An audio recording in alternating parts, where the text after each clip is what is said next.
ನಾನು ಕೆಲವು YouTube channel ನೋಡ್ತಾ ಇದ್ದೀನಿ. ಏನೋ ಅವರು ಮೂವಿ ಬಗ್ಗೆ ರಿವ್ಯೂ ಮಾಡಿದ್ರಂತೆ.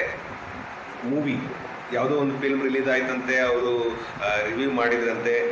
ರಿವ್ಯೂ ಮಾಡಿದ ನಂತರ ಅವರು ಪ್ರೊಡ್ಯೂಸರ್, ಫಿಲ್ಮ್ ಏನೋ ಡೈರೆಕ್ಟರ್ ವಾಟ್ ಎವರ್, ಅವರು ಇವ್ರ ಮೇಲೆ ಲೀಗಲ್ ಕೇಸ್ ಹಾಕ್ತೀನಿ ಅಂತ ಹೇಳಿ ಒಂದು ನೋಟಿಸ್ ಕಳಿಸಿದ್ರಂತೆ. ಎಚ್ಚರಿಕೆ ಸಂದೇಶ ಅಂತ ಹೇಳ್ತಾರೆ, ಎಚ್ಚರಿಕೆ ಸಂದೇಶ.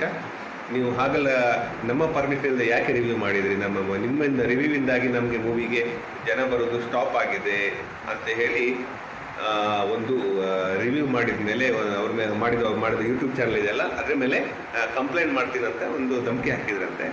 ಯಾವ ಮೂವಿ ಅಂತ ನನಗೆ ಗೊತ್ತಿಲ್ಲ, ಯಾವುದೋ ಒಂದು ರೀಸೆಂಟ್ ಕನ್ನಡ ಮೂವಿ ಮಾತ್ರ ಅದು. ಸೊ ಏನಾಯ್ತಂದರೆ, ನಾನು ಒಂದು ಕ್ವಶನ್ ಕೇಳ್ತೀನಿ ನಿಮಗೆ. ಮೂವಿ ಅವರು ಕಷ್ಟಪಟ್ಟು ಮೂವಿ ಮಾಡ್ತಾರೆ, ಕೋಟಿಗಟ್ಟಲೆ ಹಣ ಸ್ಪೆಂಡ್ ಮಾಡ್ತಾರೆ, ಕೋಟಿಗಟ್ಟಲೆ ಹಣ ಸ್ಪೆಂಡ್ ಮಾಡಿ ಮೂವಿ ಮಾಡ್ತಾರೆ, ಕರೆಕ್ಟಾ?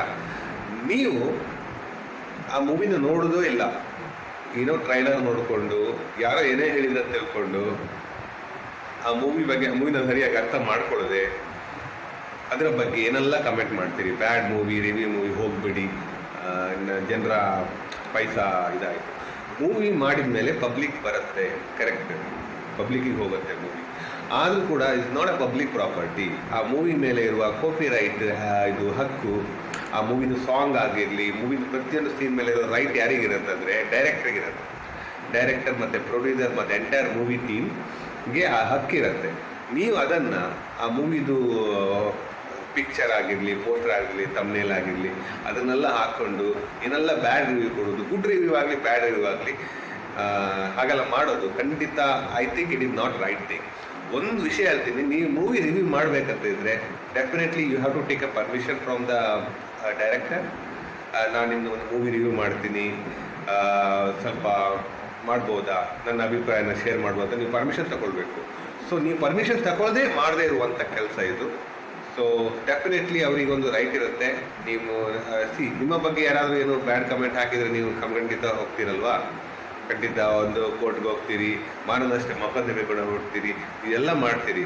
ಸೊ ಆ ಮೂವಿ ಅವರು ಕಷ್ಟಪಟ್ಟು ಮಾಡಿರೋ ಮೂವಿ ಅಲ್ವಾ, ನೀವು ಒಂದೇ ಒಂದು ಎರಡೆರಡು ನಿಮಿಷದಲ್ಲಿ ಏನೋ ಒಂದು ಹೇಳಿಬಿಟ್ಟು ಮೂವಿ ಬಗ್ಗೆ ಏನೆಲ್ಲ ಹೇಳಿಬಿಟ್ಟು ಜನರಿಗೆಲ್ಲ ತಪ್ಪು ಅಭಿಪ್ರಾಯ ಬರುವಾಗೆ ಮಾಡ್ತೀರಿ. ಸೊ ಅದು ಖಂಡಿತ ಒಳ್ಳೆಯದಲ್ಲ. ನೀವು ರಿವ್ಯೂ ಕೊಟ್ಟರೂ ಪರವಾಗಿಲ್ಲ, ಕೆಟ್ಟ ಮೂವಿ ಆದರೂ ಕೂಡ ನೀವು ಒಳ್ಳೆ ಮೂವಿ ಅಂತಲೇ ಹೇಳಿ, ಆವಾಗ ಜನರು ಥಿಯೇಟರ್ ಕಡೆ ಬರುವ ಒಂದು ಏನೋ ಸಂದರ್ಭ ಬರುತ್ತೆ. ಈಗ ಏನಾಗಿದೆ ಅಂದರೆ, ಕನ್ನಡ ಫಿಲ್ಮ್ ಥಿಯೇಟರ್ ಸಿಂಗಲ್ ಇದು ಉಂಟಲ್ಲ, ಏನಿರ್ತಾರೆ ಅದಕ್ಕೆ, ಏಕಪರದೆಯ ಥಿಯೇಟರ್ ಎಲ್ಲ ಕ್ಲೋಸ್ ಆಗ್ತಾ ಇದೆ ಅಂತೆ.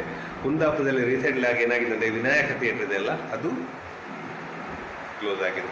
ನಾನು ಸಿಂಗಲ್ ಸ್ಕ್ರೀನಲ್ಲಿ ಮೂವಿ ನೋಡಿದ್ದೀನಿ, ಅದು ಒಂದು ರೀತಿ ಅದರ ಒಂದು ಅನುಭವ ಬೇರೆ ರೀತಿ. ಇದು ಮಲ್ಟಿಪ್ಲೆಕ್ಸಿಗೆ ಹೋದರೆ ಒಂದು ರೀತಿ ಕಾರ್ಪೊರೇಟ್ ಮೈಂಡ್ ಸೆಟ್. ನೀವು ಹೋಗಿ ಕೂತ್ಕೊಳ್ಳಿ, ಸೀಟೆಲ್ಲ ಒಳ್ಳೆ ಇದೆ, 300 ರೂಪಾಯಿ ಸೀಟು, 350 ರೂಪಾಯಿ ಸೀಟು, ಒಂದೊಂದು ಸೀಟ್ಗೆ 400 ರೂಪಾಯಿ ತನಕ ಚಾರ್ಜ್ ಮಾಡ್ತಾರೆ. ಹಿಂದ್ಗಡೆ ಕೂತ್ಕೊಂಡ್ರೆ ನಿಮಗೆ 450 ರೂಪಾಯಿ ಆಗುತ್ತೆ. ಮ್ಯಾಕ್ಸಿಮಮ್ ನಾನು 700 ರುಪೀಸ್ ಕೊಟ್ಟಿದ್ದೀನಿ, ಬ್ಯಾಂಗ್ಳೂರಲ್ಲಿ 700 ರುಪೀಸ್ ಕೊಟ್ಟು ಕೂತ್ಕೊಂಡಿದ್ದೀನಿ ಒಂದು ಮೂವಿ ನೋಡಲಿಕ್ಕೆ, ಕೇರಳ ಸ್ಟೋರಿ ಮೂವಿ ನೋಡಲಿಕ್ಕೆ. ಸೊ ಹೀಗೆಲ್ಲ ಒಂದು ಕಾರ್ಪೊರೇಟ್ ವರ್ಲ್ಡ್ ಆಡ್ತಾ ಇದೆ ನಮ್ಮ ಮೂವಿ ಇದನ್ನು, ಆಯಿತಾ? ಮೂವಿ ಥಿಯೇಟರ್ಗಳನ್ನೆಲ್ಲ ಆಡ್ತಾ ಇದೆ ಕಾರ್ಪೊರೇಟ್, ಅದು ಫುಲ್ ಕಾರ್ಪೊರೇಟ್, ಜನರನ್ನು ಫುಲ್ ಲೂಟಿ ಮಾಡೋ ಒಂದು ಹುನ್ನಾರ ಇದು. ಅದನ್ನು ನೀವು ಅರ್ಥ ಮಾಡ್ಕೊಳ್ಳಿ. ಇನ್ನೊಂದೇನೆಂದರೆ, ನೀವು ಮೂವಿಗೆ ಹೋದರೆ ನಿಮಗೆ ಅಲ್ಲಿ ಪಾಪ್ಕಾರ್ನ್ ತಿಂದರೆ 350 ರೂಪಾಯಿ ಪಾಪ್ಕಾರ್ನ್, 50 ರೂಪಾಯಿ ಕೂಡ ವ್ಯಾಲ್ಯೂ ಇಲ್ಲ ಅದಕ್ಕೆ. ನೀವು 350 ರೂಪಾಯಿಂದ 400 ರೂಪಾಯಿ ತನಕ ಪಾಪ್ಕಾರ್ನಿಗೆ ಕೊಡ್ತೀರಾ ಸರ್. ನೀವು ಮೂವಿ ನೋಡಿ ಹೊರಗೆ ಬಂದರೆ 700 ರೂಪಾಯಿ ಟಿಕೆಟ್ಗೆ. ನೀವು ಮೂವಿ ನೋಡಿ ಹೊರಗಡೆ ಬರ್ತೀರಲ್ಲ, ಒಂದು ವಿಷಯ ಹೇಳ್ತೀನಿ, ಇಷ್ಟು ಖರ್ಚಾಗೋದು ನಾನು ಹೇಳ್ತೀನಿ. ಮೂವಿ ನೋಡಲಿಕ್ಕೆ ನೀವು ಕಾರಲ್ಲಿ ಹೋಗ್ತೀರಿ, ಓಕೆ? ಆಟೋ ಸಿಗೋದಿಲ್ಲ ನಿಮಗೆ, ಕಾರಲ್ಲಿ ಹೋಗಬೇಕಾಗತ್ತೆ. ಕೆಲವು ಸಲ ಸಿಟಿಯಲ್ಲಿದ್ದರೆ ನೀವು ಕಾರಲ್ಲಿ ಹೋಗಬೇಕು. ಕಾರ್ ರೆಂಟಲ್ 300 ರೂಪೀಸ್ ಹೋಗಲಿಕ್ಕೆ, ಬರಲಿಕ್ಕೆ 300 ರೂಪೀಸ್. ಮತ್ತು ನೀವು ಮೂವಿ ಬಿಡುವ ಟೈಮಲ್ಲಿ ಅದು ಪ್ರೈಸ್ ಹೈಕ್ ಆಗಿರ್ತದೆ, ನೆನ್ಪಿಟ್ಕೊಳ್ಳಿ, ಪ್ರೈಸ್ ಹೈಕ್ ಆಗಿರ್ತದೆ. 300 ರೂಪಾಯಿ ಇತ್ತು ಕಾರ್ ರೆಂಟಲ್ ಇದೆಯಲ್ಲ, ಅದು 500 ರೂಪಾಯಿಗೆ ಹೋಗಿರುತ್ತೆ, ನೆನ್ಪಿಟ್ಕೊಳ್ಳಿ. ಅಲ್ಲಿ 800 ರೂಪೀಸ್ ನಿಮಗೆ ಟ್ರಾವೆಲಿಂಗ್ ಎಕ್ಸ್ಪೆನ್ಸಸ್ ಆಯಿತಾ, ಓಕೆ? ನೀವು ಮೂವಿ ಟಿಕೆಟಿಗೆ 500 ರೂಪಾಯಿ ಹಾಕಿ, ಅಲ್ಲಿ 1300 ರೂಪೀಸ್ ನಿಮಗೆ ಏನಾಯಿತು, 1200 ರೂಪೀಸ್ ನೀವು ಅಷ್ಟೇ. ಮೂವಿ ಟಿಕೆಟ್ ಮತ್ತು ಟ್ರಾವೆಲಿಂಗ್ 1200 ರೂಪಾಯಿ. ಫುಡ್ ಏನಾದರೂ ತಿಂದರೆ ಅಂದರೆ ನಿಮಗೆ ಅಲ್ಲಿ ಒಂದು 300 ರೂಪಾಯಿ, ನೀರು ಬಾಟಲಿಗೆ 100 ರೂಪೀಸ್, ನಿಮಗೆ ಅಟ್ಲೀಸ್ಟ್ ಒಂದು 1600 ರೂಪೀಸ್ ಆಗುತ್ತೆ ಸ್ವಾಮಿ. ಸುಮ್ಮನೆ ನಾವು ಎನ್ಸ್ಕೊಳ್ಬೋದು, ಅಮೆಝಾನ್ ಪ್ರೈಮಲ್ಲಿ ನೋಡ್ಬೋದಲ್ವಾ, ಫ್ರೀಯಾಗಿ ನೋಡ್ಬೋದಲ್ವಾ, 99 ರೂಪೀಸ್ ಸಬ್ಸ್ಕ್ರಿಪ್ಷನ್.